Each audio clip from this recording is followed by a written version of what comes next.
Egaa guyyaa har'aa magaalaa garaagaraa fageenya qaxxaamurtanii osoo fageenyi isin hin daangessin yaadannoo goota keenya bakkii dargaggootaa dhiira gaafa xiiqii yaadachuudhaa fi kan addaatti argamtu duut keessanoo ulfaadhaa isiniin jedha. Asanbata taree magaalaa Nuunanbargiitti kitaaba Waati jedhamu tokko eebbistanii turtanii yaadannoon kitaaba sanaa artisti keenya Hacaaluu Hundeessaatiif akka ta'edha. Kitaabicha kana keessaa immoo waa'ee isaa kanan barreessu dubbisuun barbaada. Hacaaluu lammaffaan maal jettee boossi haatii ilma ishee yoo dhabde? Maal jedhee iyya abbaan hireen kun qaqqabde?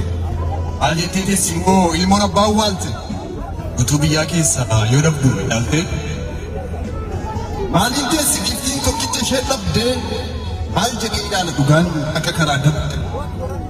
Lammiin goota dhabe maal jedhee mararfataa? Siidhaa dhaabedha sammuu booreen gumaa baafata. Bubbullaan barri dharaa dibichatu raada dhala. Buqqeen dhagaa cabsee doomaanis qara qaba. Cubbuun wal hanqaaqee jabeeffatee galma manni murtii haqaa ta'aqee qalmaa.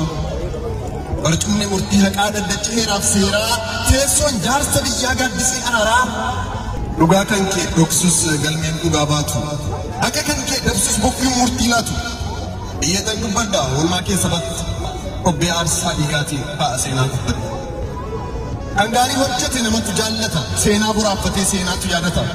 Boonsaa hojii isaatiin dhaloonni dhaadata.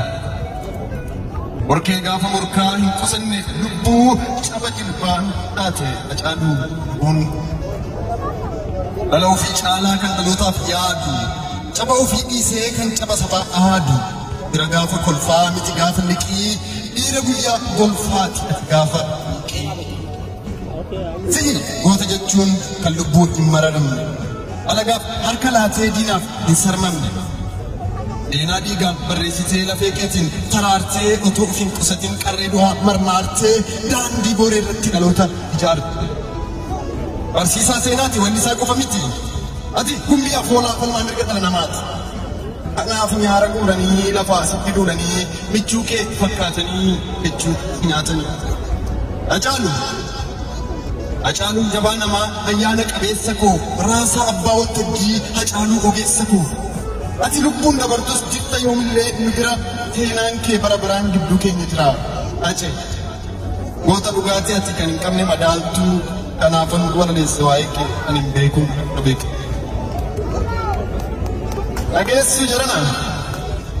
Dhageessu jarana warri dhama raaftan caba jilbaa warri karkarsuudhaaf yaaltan.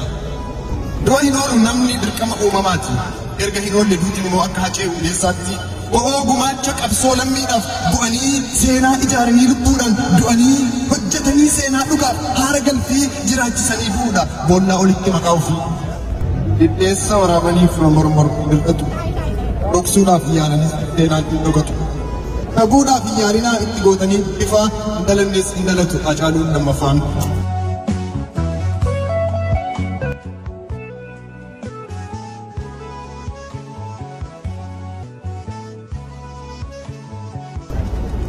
Maalirra ga'ame? Qooda koo saba koo afaan ta'uu murteesseen fudhadhe tasa deemee yoon deebi'uu hanqadhe seenaa kiyya mul'isaa ilmaan kiyya guddisaa jedhee waan garaasaa himee lafa naqee taajjabaaf ulaatee biyyan galle dhaqe. Hacaaluu ifaan akka kee tokkitti gaafa dhaamte fakkeefte. Wiixata galgala guyyaa hawaasa sanaa akkuma lagaanii nan deebi'a jedhee nagaa ba'ee manaa. Yoom dhufaa utuu eeganii haati warraaf ilmaansaa wanta hin eegamin bakkee adii keessaa argame du'aansa. Erga du'uunsaa dhaga'ame uummanni Oromoo ga'eetiin weerare. Warri itti yaadee kiyyeessee galaafate gammadee geerare. Sabni jaalala ilma isaa kana bakka jiru yaa'ee boo'ee harkaa farse. Gadiin soba gaddee fakkaatee fakkeessee sufura dabarse. Daa'imni ilmaansaa cimtee gaafa adda baafattu ifaadha waa'ee abbaa ishee akka iyyaafattu akka nu gaafattu. Jiruu fi jireenyaan maal keessa qaxxaamure hamma jiraatetti maal fa'aa hojjetaa ture. Dulloomotti du'e umurii isaa dhumatee nu abbaa balaata isaatu abbaa keenya mudate. Akkamittiin barraa darbuun lubbuu isaatii jettee nu gaafatte maal mallaa filmaan isaatii. Maal deebifnaaf deemaa yoo har'a hin falamin akkaataan du'a isaa maalirra akka gaame yoo har'a hin baramin. Utuu dubbatamuu ho'ee bal'ifamee gidduutti qabbanaa'ee maaliif callifame? Hunda beekuu baadhu wallaalu garii eetila eeyyaamee eetila honogamee waan abjuudha tarii. Akka dhageenyetti to'amee adda baafamee edalitu ajjeeseen sabaaf gabaafame. Garuu wanti irra ga'e hin jirru kan nutti hime utuu ulee bubbuluu wajjumaan didime. Akkuma waa yaraa madaala kaafnetti akka wanta laayyoo waa hin baafnetti maaliif waa ilma isaa achi buutee dhabame eenyu ajjeese yakka maal irratti qabame? Reeffa isaa olii gadooftanii nuu ganuutti yakkame. Nama ajjeese hoo barbaannaan dhibe moo barbaadutu dorgame. Namni akka caaluu saba isaa biratti qabu laal jajjabaa erga akka salphatee kaanuu wabii maalii qaba? Gowwoomsaa xobbeetiin golguuf yoo yaalanis mooyyee qoraafamus fudhatama hin qabu. Garaan nu gubatee qalbiidhaan cabnullee waa'ee du'a isaa beekuun gaariidhuma waan godhu dhabnullee. Uumaan afaan miti hojii keenya laala.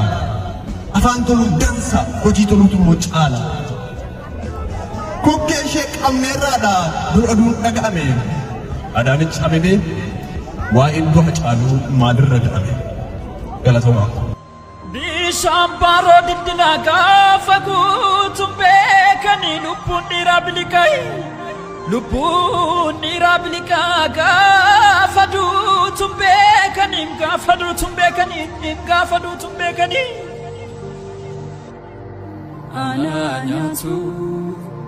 Ananyatu hate yagootako si jaallanna si dhaadanna hate yaleencako dhiigni kan kee dhangala'een hafu nusiif jirra gumaa kan kee ni baafanna.